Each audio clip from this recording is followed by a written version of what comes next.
The sun hung mercilessly above the shattered mountains, where the wind carried the scent of scorched stone and dust. Once rivers had flowed here, bright and alive. Now only silence and heat remained. It was said that dragons had drunk the last of those rivers, long before humans ever came. But on that blistering day, it was a dragon who begged for water.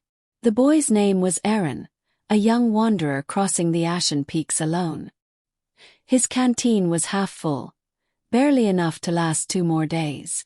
The desert wind tore at his clothes as he trudged forward, his boots sinking into fine gray sand. He was searching for the Silver Spring, a legendary oasis rumored to restore any creature's life. By noon, Aaron's tongue felt like leather.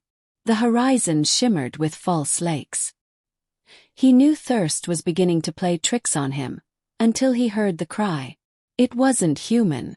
It was weak, pained, like a creature choking on its own breath.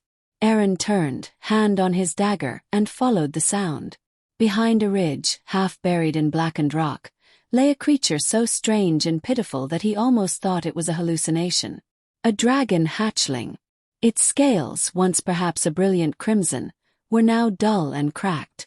Its wings drooped limply over its body, and smoke rose faintly from the corners of its mouth. Its golden eyes blinked sluggishly as it whispered, voice dry as ash. Please, just 1 sip of water. Aaron froze. Dragons were the ancient enemies of humankind. Their fire had once burned cities to glass. His father had died in a dragon raid years ago, and Aaron had sworn never to forgive them. Yet, the creature in front of him was no mighty beast. It was a dying child. He unscrewed his canteen, hesitated, then knelt beside it. If I give you water, he said quietly, you won't burn me, right? The dragon's cracked lips twitched into a weak grin. If I could, I would only warm your hands. Aaron almost laughed at the absurdity of it. Then, before his heart could change its mind, he pressed the canteen to the dragon's mouth. At first, the dragon only took a few drops, but the moment it tasted water, it drank greedily. Its throat pulsed, smoke turning to steam, until Aaron realized the canteen was empty. He had given it everything. The dragon gasped, trembling, its chest rising with renewed strength. You gave all of it, it whispered. Aaron nodded. You needed it more than I do. For a long time, the creature simply stared at him, as if unable to believe that a human would show mercy. Then its eyes glowed faintly brighter. You're strange, it murmured. Humans usually kill dragons for less. Aaron smiled wearily. Maybe I'm tired of hate. As the hours passed, the dragon regained enough strength to stand, shakily but alive. Its wings unfolded like torn banners, and Aaron realized how beautiful the creature truly was. What's your name? He asked. The dragon tilted its head. They called me Caliph, son of the Stormfire brood, before the hunters came. Aaron's breath caught. Hunters? Yes, humans. They killed my kin. I escaped, but the fire inside me is dying. Calith's eyes dimmed again, a flicker of sorrow deep within them. Aaron felt a pang in his chest. Maybe this was justice, he thought. Maybe the world was simply taking back what dragons had taken from it. But when Caliph tried to stand again and stumbled, Aaron caught him. Easy, he said softly. You'll burn what's left of your strength. You shouldn't help me, Caliph rasped. If your people find out, they'll call you a traitor. Let them, Aaron said. I'm just trying to survive. Then why save me?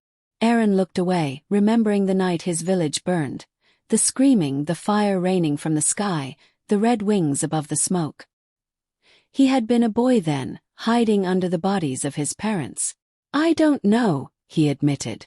Maybe because once I begged for water too, and nobody came. They camped beneath a broken arch of stone as the desert cooled tonight. The dragon slept fitfully, its breath glowing faintly blue. Aaron watched the stars rise, thinking how strange it was that mercy could feel heavier than hate. When dawn came, Caliph stirred. You're still here, he said, surprised. I said I'd help you. The dragon lowered its head. Then, take me to the silver spring. My kind say it lies beyond the dead ravine. If I reach it, I'll live. If not, Aaron nodded. Then we go together. For 2 days they walk side by side, boy and dragon. The desert tested them both. Storms of ash, endless thirst, and the cruel trick of the horizon. At night, Caliph would breathe faint warmth to keep them from freezing. Aaron shared his last scraps of dried fruit. They talked little, but when they did, it was of strange things. Of human songs and dragon skies, of how both races had forgotten they were born from the same fire. On the 3rd morning they reached the ravine. It was vast and silent, a crack in the earth that seemed to swallow sound.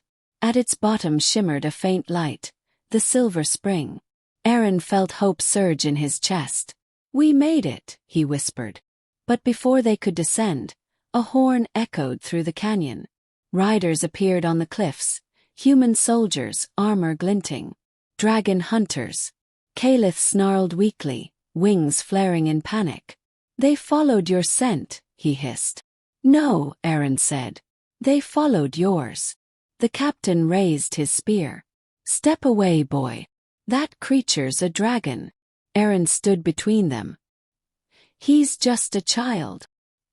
"He's a monster," the captain spat. "You don't know what they've done." "I know exactly what they've done," Aaron said, voice breaking. "And I know killing this one won't fix it." The soldiers advanced. Caliph tried to roar, but only smoke came out. Aaron drew his dagger, heart pounding. "Go," he whispered to the dragon. "Fly. Get to the spring." "What about you?" "I'll buy you time." Caliph hesitated, but then he saw the truth in Aaron's eyes. With a surge of desperate strength, he leapt, wings beating wildly. Arrows whistled past him, one grazing his wing, another striking the ground near Aaron's feet. Aaron charged at the soldiers, slashing at the nearest one. "Run!" he shouted again. Caliph dove toward the ravine, fire sparking from his throat for the first time. He crashed into the mist below, vanishing into light. When the soldiers finally overwhelmed Aaron, they found only an empty canteen in his hand and a look of fierce peace on his face. Days later, as they buried him beneath the stones, a storm gathered above the mountains. Lightning flashed blue-white, and from within it came the echo of wings. A great shadow passed overhead, larger than any dragon seen in centuries. Those who looked up swore they saw it dip its head, as if in mourning, before vanishing into the clouds. And when the rain began to fall, cool, pure water pouring down upon the desert for the first time in 100 years, it tasted faintly of silver.